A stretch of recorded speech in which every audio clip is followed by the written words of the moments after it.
I thought I'd do a quick video about the radios used in the car. So I'm using the analog solution from race car radios. So this is their older system. I'm not using the more modern digital system.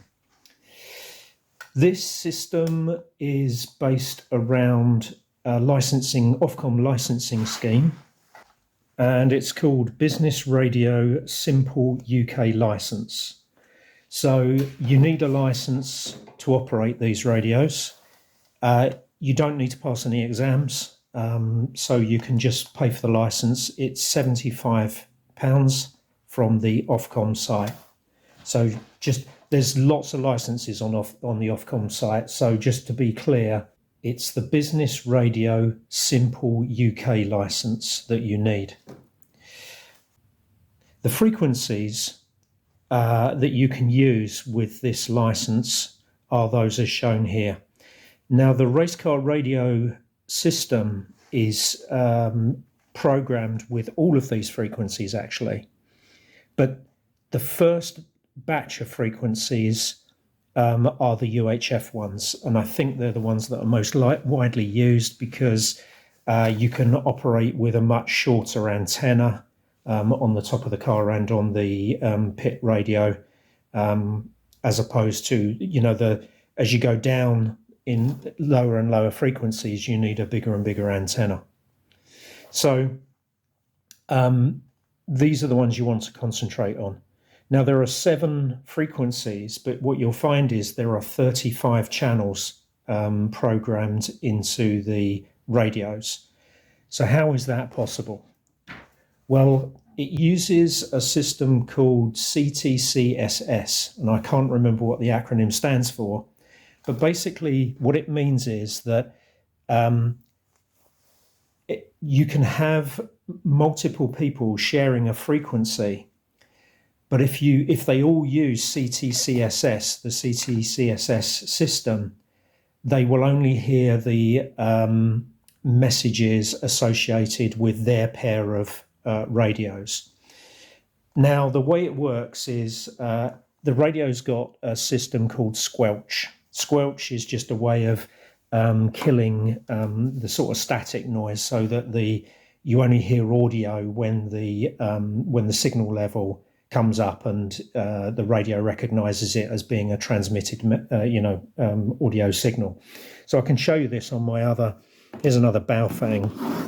This operates on a different set of frequencies because I also I have a amateur radio license, so that enables me to use other types of radios. But I just thought I'd show you this. So if I turn the squelch off on this, so this is the squelch SQL1. Oops, sorry. Squelch. Confirm. And that is getting a signal from something. Yeah, there you go. Menu. So that's Squelch. Confirm. so what you would hear is that noise if you didn't have squelch. Now, the way the CTCSS system works is that the squelch only opens when it detects a certain frequency, a certain tone. So what you do is for each channel, you program in a tone for that particular channel. So you can see that actually on these radios. So you can see this one says transmit CTCS. It's CTCSS, but it says 171.3 hertz. Now you have to have a matching receive tone on the other radio. If they don't match, then they won't hear each other. So now if I press transmit, you can see that I get the receive. It comes up on this side. So that's how multiple people can share just one frequency. But, and there is a big caveat, that does not mean that you truly are multiplexing, what's called multiplexing on that frequency. It means you're occupying the frequency for a period of time, and the other people won't hear you because they are not listening for your particular tone. So you will still get clashes. And in fact, if two people transmit at the same time, there's a good chance that both of them will hear each other. You can stop that. There is an option on the radio. It's called BCL, if I can just find it quickly. There it is. I've got it set off. I might actually switch to on. This is busy channel lock. And what that means is that if your radio detects that someone else is already using the frequency, even though didn't use your CTCSS tone, your radio will not transmit and you won't talk over them. Doesn't really help much because, of course, whoever you're talking to won't be able to hear you. So the reason I'm telling you all this is because two reasons. One, you may be using these radios, you may think you're on a free channel because you haven't heard anybody else on channel 25. But in fact, people are using the same frequency. And then you get out on the track and you keep trying to talk to the pits and you can't hear them and they can't hear you, or you can hear someone else as well. I just wanted to make you aware that there are these two variables. There's frequency and there's CTCSS tone. So that's one reason for telling you. The other reason is because if you mess up, like if somehow somebody went into the menu and by mistake they changed this CTCSS tone, that again, your radio is not going to work. So they have to match up, transmit and receive the other way round. So it's quite common to set the same on both. So this has got transmit tone of 171.3 hertz. If I come back, it's got a receive tone of the same. And this radio is set up the same way for channel 25. That's the way that race car radios set them.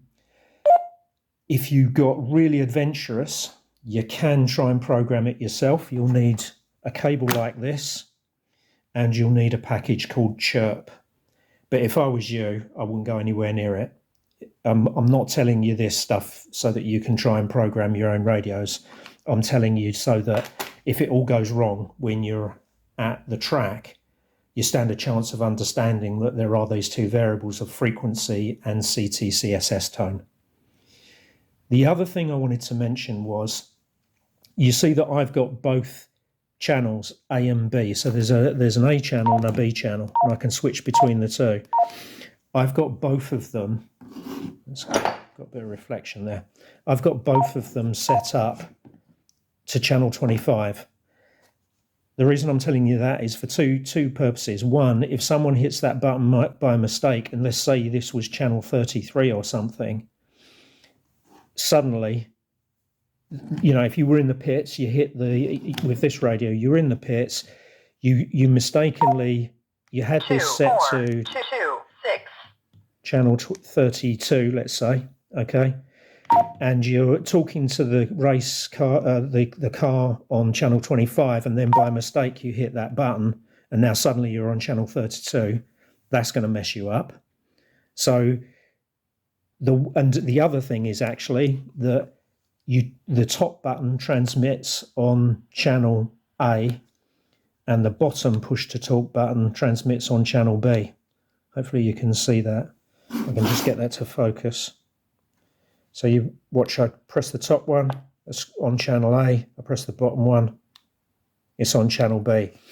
If your pit crew are frantically pressing the bottom one and it's on channel 32, that is not going to get heard by the radio in the car. So to avoid that problem, just set both A and B to the same channel you want to use. And that'll avoid the problem with this button here and the problem with using the wrong push to talk button. Okay, I hope that helps. I've seen lots of people, we've had problems with the radios ourselves in the car this year. And I think it's worth understanding just these few details to avoid some of those problems.